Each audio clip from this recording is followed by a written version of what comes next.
오늘 강의를 시작하겠습니다. 31페이지 하다 보니부터 하는데요. 초보자를 위한 글을 쓴다고 했는데 생활 상황의 이유로 일관된 감정을 유지할 수 없었어요. 그러다 보니 생각의 흐름이 끊겼습니다. 미안한 마음이 일어나서 오늘 시간이 있어 생각을 거듭하는데 이어짐이 쉽지 않네요. 원래 이 글들은 땅인 사람 1권에 써 있는 글들 중에 많은 부분은 초기 블로그에 썼던 글들이에요. 그러니까 초기에 썼던 것들이라 그 당시에는 어떤 생각의 맥락이 떠오르기 시작하면 며칠 동안은 계속 그 흐름을 유지할 수 있는데, 그러다가 갑자기 일을 한다거나 다른 것을 하게 되면 내가 어제 뭐 생각했는지 잊어먹게 돼요. 그러면 생각의 흐름이 끊어져 가지고 블로그에 원래 더 올려야 되는데, 글을 이어서 계속 써줘야 되는데 그걸 못한 경우가 몇 번 아니면 자주 있었어요. 그게 그래서 더 잘 쓰거나 자세하게 쓸 수 있을 것 같은데 생활상의 여러 이유로 인해서 쓰지 못한 글들이 많이 있기도 해요. 한번 삘이 꽂히거나 뭔가 그 머릿속에서 흘러가는 생각들이 나타나야지 써지지 인위적으로 글을 쓰겠다고 마음 먹고 쓰기 시작하는 건 잘 안 됐어요. 글 쓰는 재주가 없다 보니까 어떤 동기 만드는 거예요. 글 쓰는 동기 만드는 게 제일 어려운 부분이었어요. 저 개인적으로는 글 쓸 때. 그래서 이렇게 말했던 거고요. 자천을 해야겠다는 마음이 일어나겠죠. 사람들마다. 그러니까 이유는 사람마다 다양할 거예요. 어떤 이유로 자천을 하고 싶었는지 이것이 중요한 것 같아요. 이유가 목적과 일치하는 것은 아니지만 꼭 자천하는 이유와 자천의 목적이 같은 건 아닐 수도 있어요. 사람 따라서. 자기가 알고 있는 이유가 명확히 자기가 알고 자천을 시작하는 사람도 있겠지만, 대부분의 사람들은 자기가 왜 공부해야 되는지, 도를 닦아야 되는지가 명확하지 않기도 해요. 막연히, 아니면 하고 싶으니까, 이쪽에 관심이 생기니까. 왜 생길까를 고민하면서 이걸 시작하는지는 잘 모르겠는데, 대부분은 그렇게 깊이까지 생각하면서 도를 닦아야 되는, 도의 세계에 자기가 입문하는 부분을 명확하게 인지하면서 시작하지 않은 듯 해요.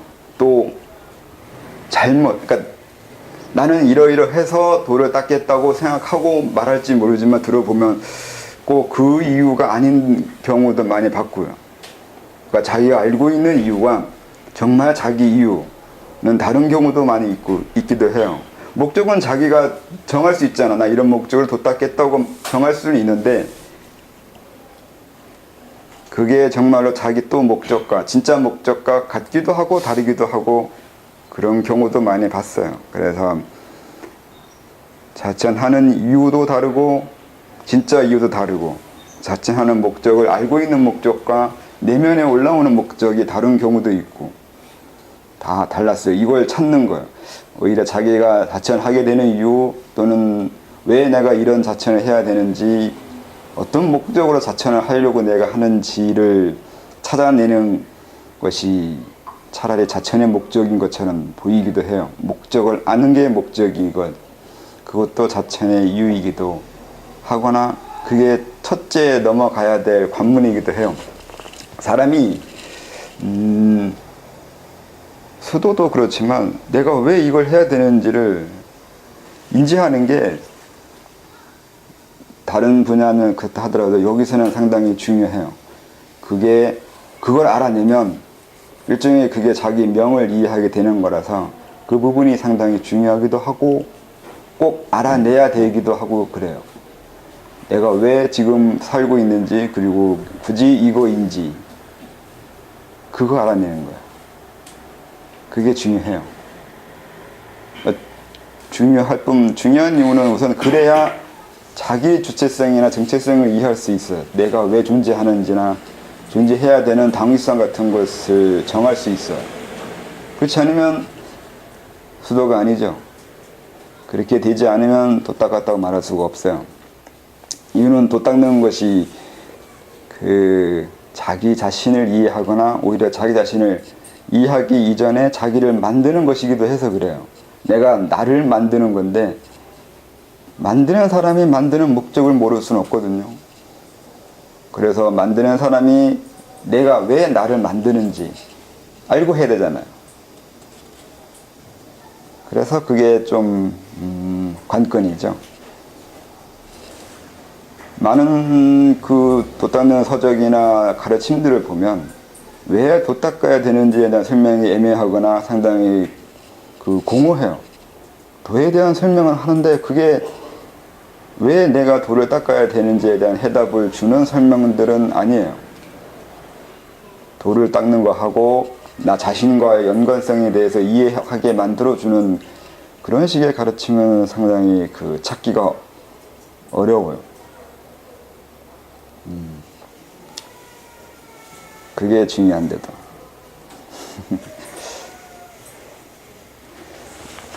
또 자신의 욕구를 더듬어 생각해 보면 일치하기도 할 것입니다. 자기 욕구를 더듬어 생각한다는 게 이게 자천의 시작이기도 하고 자천 과정이기도 하고 방법이기도 해요. 자기가 어떤 욕구를 가지고 있는지 어떻게 욕구하고 있는지를 찾아내는 거예요.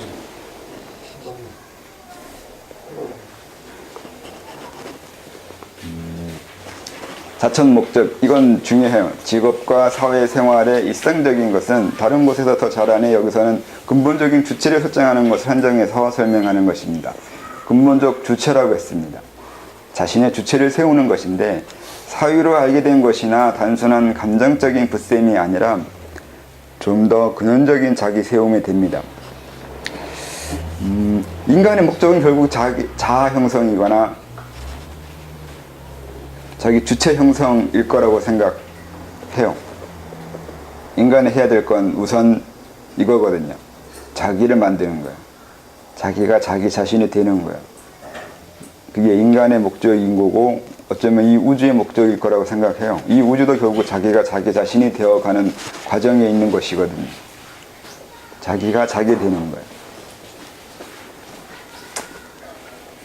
그래서 어떤 공부든 간에 자기 자신을 이해하는 공부여야 되는데 세상의 학문이 지금이 꼭 그런 쪽으로 가고 있는 것처럼 보이진 않아요.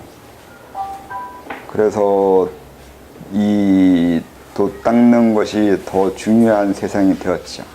옛날에는 도 닦는 것을 할 정도로 사람들이 성숙된 그런 사람이거나 생활에 여유가 있거나 하진 않았어요. 그냥 생존하는 것에 바쁜 그런 정도였는데 이제는 생존하는 것이 어느 정도 돼요. 먹고 사는 문제는 옛날처럼 그렇게 절박하지는 않은 정도까지 왔는데 그러다 보니까 이제 자기가 존재하는 이유에 대해서 고민할 수밖에 없는 건데 그런 고민이 그 고민이 자기를 형성하는데 중요한 열쇠가 되기도 하는 거죠. 내가 왜 살아야 되는지나 이렇게 살면 의미가 있을까 하는 고민이요. 근데 이게 어느 정도 배가 불러야 가능하는 고민이잖아요. 배고픈 사람들은 배고픈 거 해결하는 것이 마음을 뺏기는 건데 배가 어느 정도 부르면 자기 존재 가치나 목적에 대해서 관심을 가지게 되겠죠. 그래서 원래 옛날 수도는 돈 있는 사람들이거나 배부른 사람들이 했던 거죠. 그게 요즘 좀 더 대중화가 돼서 일반인도 그런 고민을 하게 되기 때문에 지금은 보편화되는 과정에 있는 것이라 생각해요. 이제야 겨우 도가 보편화될 수 있는 세상이 된 거겠죠.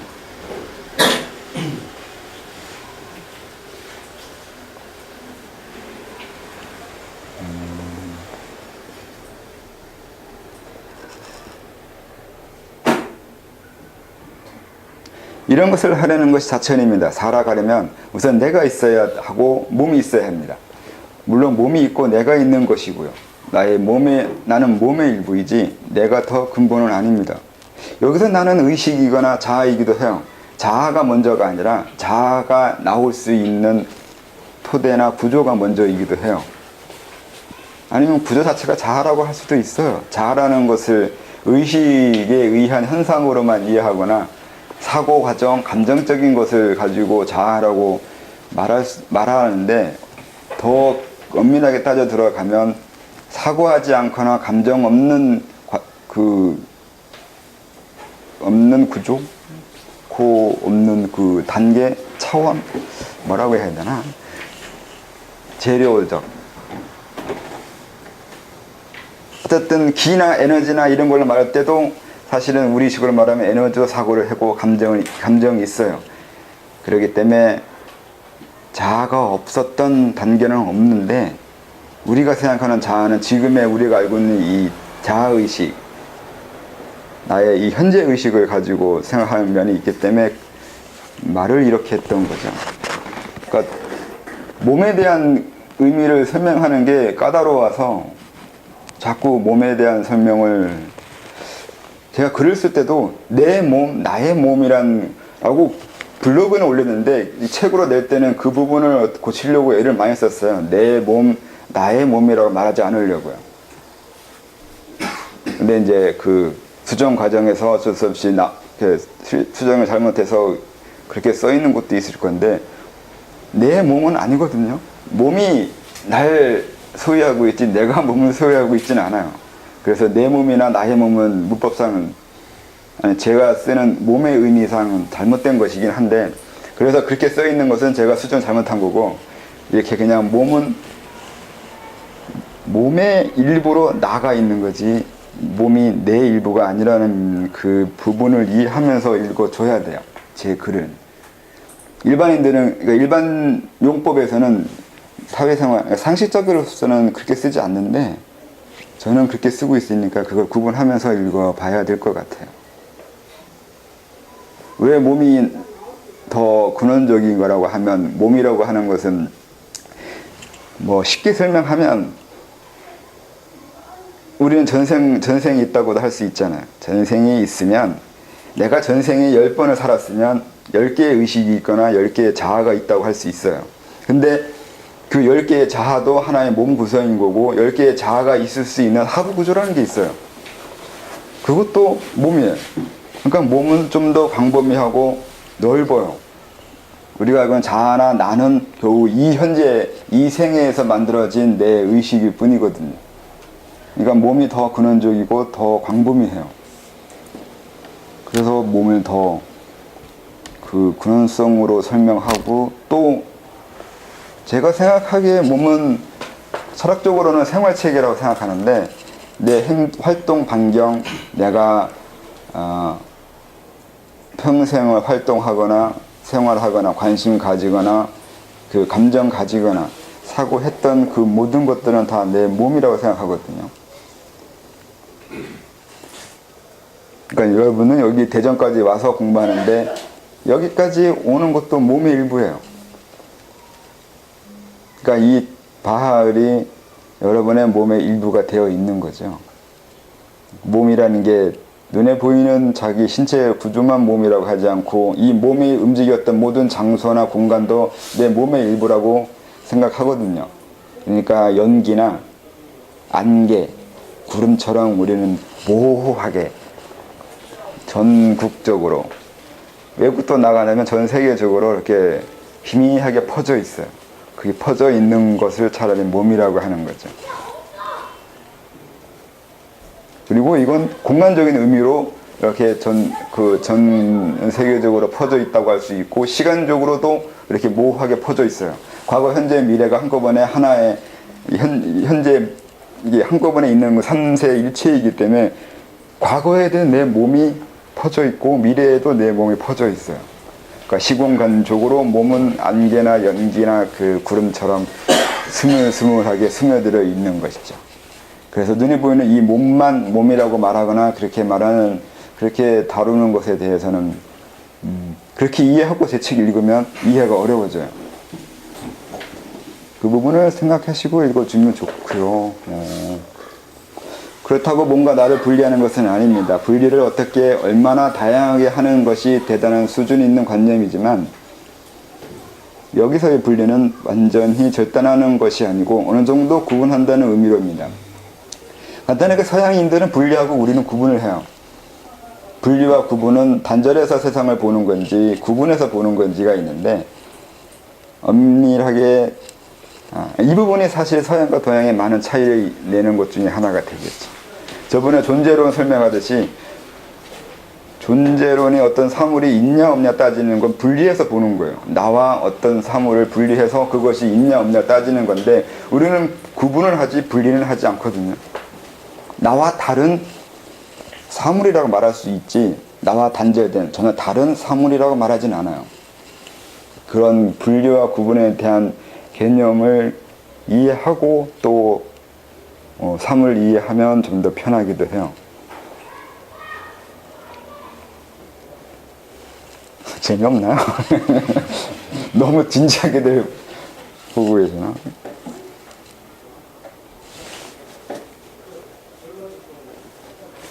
저하고 대화할 게 있으면 대화하셔도 되는데 치고 들어오기도 하고 말할 타이밍 놓쳐가지고 못 들어오는 것도 있잖아요. 그 아무 때나 타이밍 잡아서 들어오면 되는데. 분류와 구분이 명확하게 들어오는데요. 분리 구분이요? 네, 이 책이 저하고 분리되어 있다고 보면 분리인 거고, 분리가 아니라 그냥 구분되어 있는 거예요. 그건 우리식 사고이기도 하고 그래요.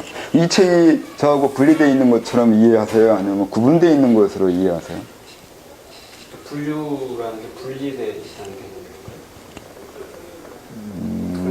방금 말씀하신 여기 분류란 말, 전 분류란 말 안 썼는데 분리라고 했는데 발음이 이상한가? 방금 전에 분류하고 구분 말씀하신 게 아니고 분리하고. 네, 분리. 여기 책에는 분리가 있잖아요. 분리, 구분. 분류가 아니라 분리. 네, 분리와 구분의 차이.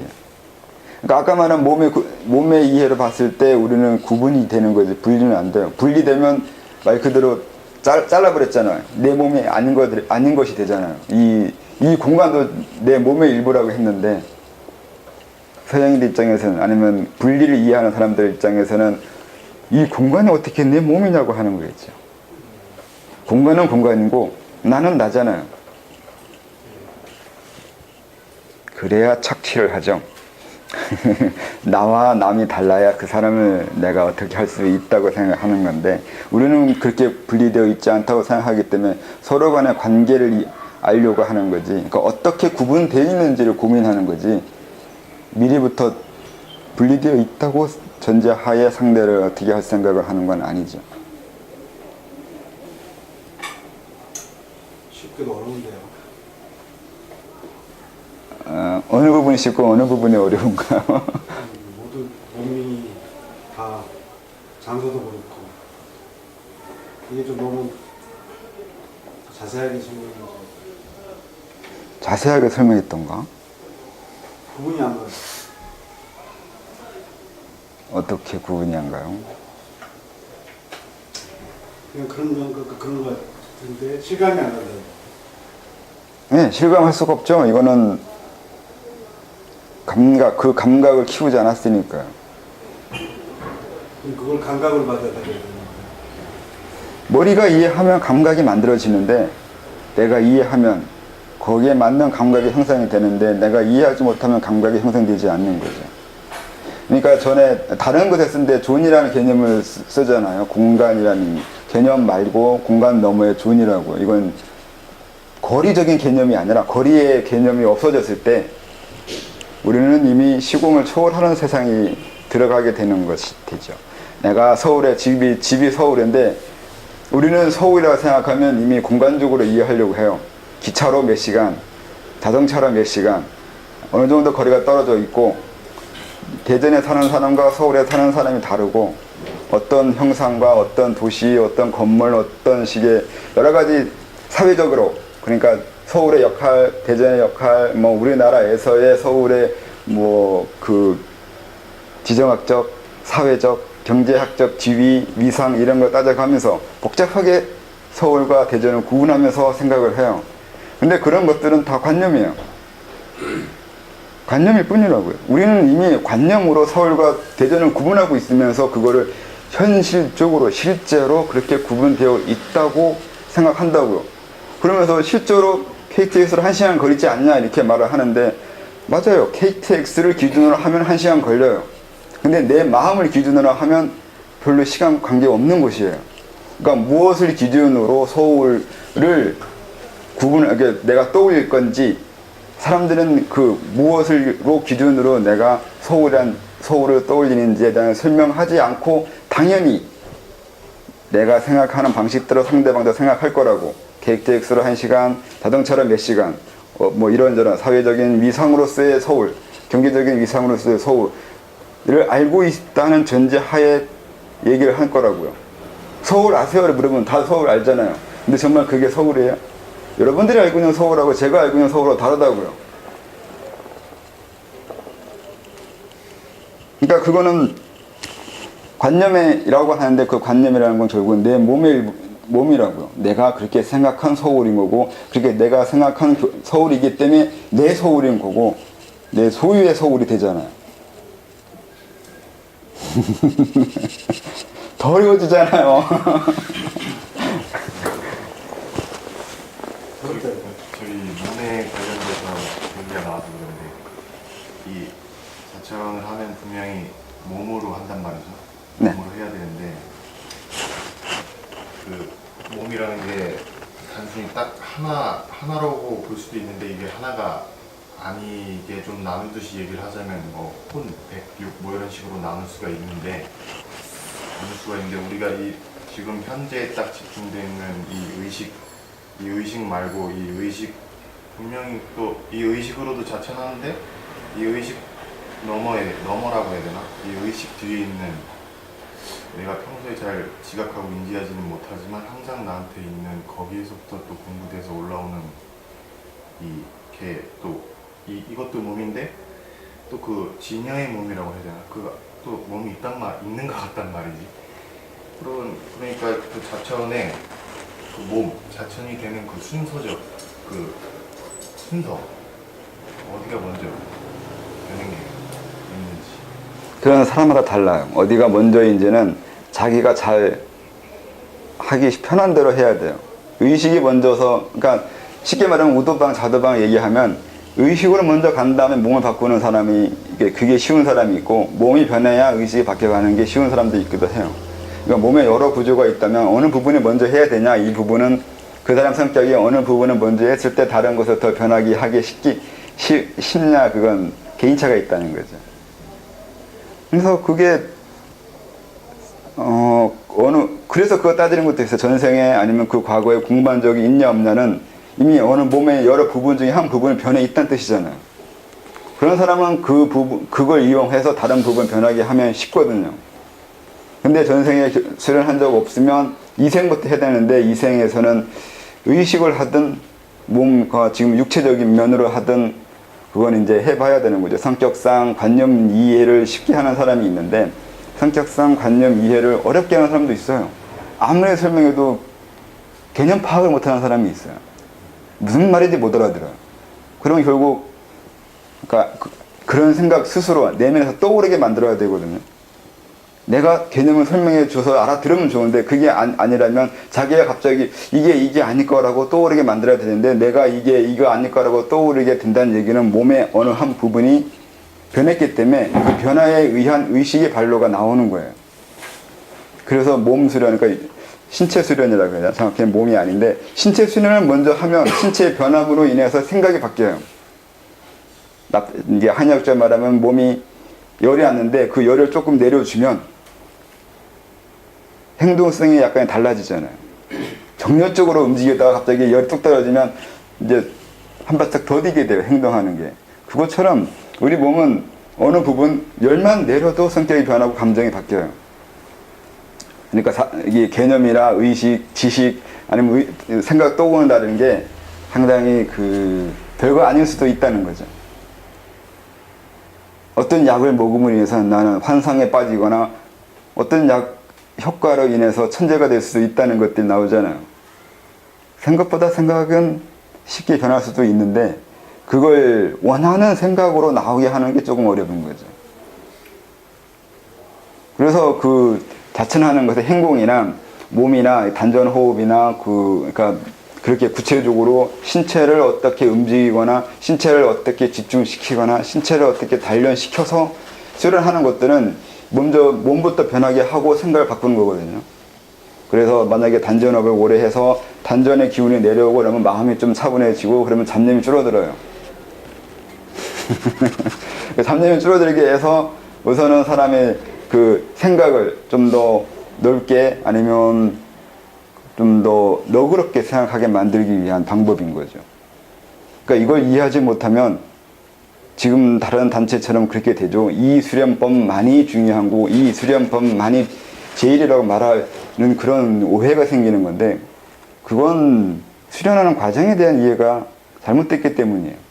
몸엔 여러 구조, 여러 가지 그 복합적인 건데 그 중에 어느 한 부분부터 변하기 시작하면서 전체가 변해가는 이런 과정을 거칠 수밖에 없는 건데 그런 과정에 의해서 신체를 먼저 변하게 하고 신체 변화에 의한 기분의 변화든 감정의 변화든 변하게 하고 그 다음에 그로 인해서 생각이 변화, 바른 생각이 올라오게 하고 옳은 생각이 올라오게 하는 그런 변화를 이끌어가고 있는 과정을 거치고 있는 건데 그걸 이해하지 못한다면 하나의 방법만 고수하면서 끝까지 죽을 때까지 그 방법만 하다가 끝나는 경우가 생기는 거지. 그러니까 옛날 사람들이나 책을 잘 보면 좀 더 이런 부분을, 그러니까 지금 수련하는 사람들과 같은 실수는 좀 적어요. 옛날 책 잘 보면 이런 부분을 차근차근 체계적으로 설명해 주려고 하는 책들이 많아요. 차라리. 오히려 요즘 나오는 책이 한쪽 부분만 과장되어 있거나 뻥튀기 되어 있어요. 옛날 책은 좀 더 균형을 세웠거든요. 이런 부분 한 다음에 그 다음 거, 그 다음 거 한 다음에 그 다음 거, 뭐 쉽게 말해 차이나서 말하는 것처럼 먼저 정을 기로 만들고 기를 신으로 만들고 신이 도가 되고 이렇게 나오잖아요. 이 얘기가 정이 기가 된다는 게 먼저 육체적인 단련을 시킨 다음에 기로 변하는 건데 이 기라는 것은 양기라고 그러거든요. 전에 얘기했듯이 양기는 따뜻한 게 아니라 바른 거예요. 몸에서 음기나 탁기를 빼내면 그 얘기가 말 그대로 뭐 무슨 정말로 그 음흉하고 탁하고 더럽고 그런 기운이 나오는 게 아니라 사람이 조금 더 바른 생각을 하게 만들고 바른 감정이나 탐진치와 같은 그런 쓸데없는 욕망이 줄어들게 만드는 과정을 말하는 거예요. 옛날 사람은 그렇게 이해할 수 있는데 요즘 사람은 그렇게 이해하지 못해요. 이미 기나 정이나 기나 이런 양기에 대한 개념 자체도 이미 변질돼 버렸어요. 따뜻하고 뜨거운 것을 양기라고 생각하게 되어 있다고요. 그렇게 돼 있으니까 이해하기가 어렵게 돼버리는 거죠. 그러니까 그거 자체도 이미 몸이 여러 구조로 이미 정, 기, 신 이렇게 몸을 나누고 있잖아요. 몸을 무슨 세 단계 나누고 있는 건 사람이 세 단계를 거쳐야 된다는 의미도 되지만 세 단계를 거쳐야 되는 이유는 몸을 세 개로 분류하고 있다는 뜻도 되잖아요. 그러니까 어느 부분을 먼저 변하게 한 다음에 그 다음 거 변하게 한다고 또 그 다음 게 변화야 또 그 다음 게 변할 거라고 하는 생각이 전제되어 있는 거라고. 그렇잖아요. 근데 그걸 한 방에 가겠다고 하는 경우도 분명히 있는데 그 경우는 이제 이렇게 그 불교에서 나오는 것들인데 한 방에 간다 한더라도 이건 조금 방향이 거꾸로기도 해요. 신을 먼저 바꾸게 한 다음에 신에 의해서 거꾸로 기가 변하고 정이 변화하는 과정을 거쳐가게 돼요. 어쩔 수 없이 이걸 각성이라고 하면 각성을 해서 나름대로 어떤 세상에 대한 안목이 생겼을 때 그 안목에 맞는 자기 몸으로 변해야 되거든요. 생각은 앞서 갔는데 몸이 못 따르면 그걸 습기라고 하잖아요. 알긴 알겠는데 아직 거기에 맞춰서 생각이 일어나지도 않고 감정이 일어나지도 않고 몸이 행동으로 나타나지도 않는 경우가 있어요. 그래서 지행일치란 말이 나오게 되는 거죠. 지식, 알고 있는 거와 행동하는 것이 같냐 다르냐는 거예요. 그래서 그 경우가 이제 그 머리로 앞서가는 사람들, 머리로 가는 거 쉬운 사람들은 나중에 그 머리로 앞서간 것을 몸으로 바꾸는 과정을 거치는 단계를 얘기해야 되는데 그 부분은 상당히 또 등한시하고 설명하지 않아요. 왜냐면 그들한테는 설명할 필요가 없어요. 이미 머리로 앞서갈 정도로 머리가 된 사람들인데 그 사람들한테는 굳이 그렇게 그 다음에 이러이러한 과정 거치면서 해야 된다고 설명하지 않아도 본인이 알아내야 돼요. 또 알아낼 수 있다고 생각하기 때문에 설명하지 않기도 하고 그래요. 근데 나중에 다른 사람들이, 그 후에 사람들이 이제 그거 가지고 네가 맞네 내가 맞네 하면서 따지는 거죠. 그래서 머리로 먼저 가는지 몸으로 먼저 가는, 신체로 먼저 가야 되는지 이런 거 따지는 건 쓸데없어요. 자기가 가면 되는 거지 뭐로 가는 게 중요하다고 말하는 건 다른 문제예요. 그렇지 않나요? 내가 깨달았는데 어떻게 깨달았든 뭔 상관이 있어요. 이미 깨달아 버렸는데. 근데 그거 가지고 따져요. 그거 따지는 건 제3자의 시각이고요. 자기가 깨닫지 못한 사람들이 괜히 어떻게 깨달아야 된다고 그걸 따지는, 이게 설명하는 것이. 그러니까 깨우치면 다예요. 그 다음에 거 필요 없어요. 방법이 옳고 그러면 그 선택이 별로 중요하지 않아요. 난 이미 깨달았거든요. 그렇게 되는 게 있죠.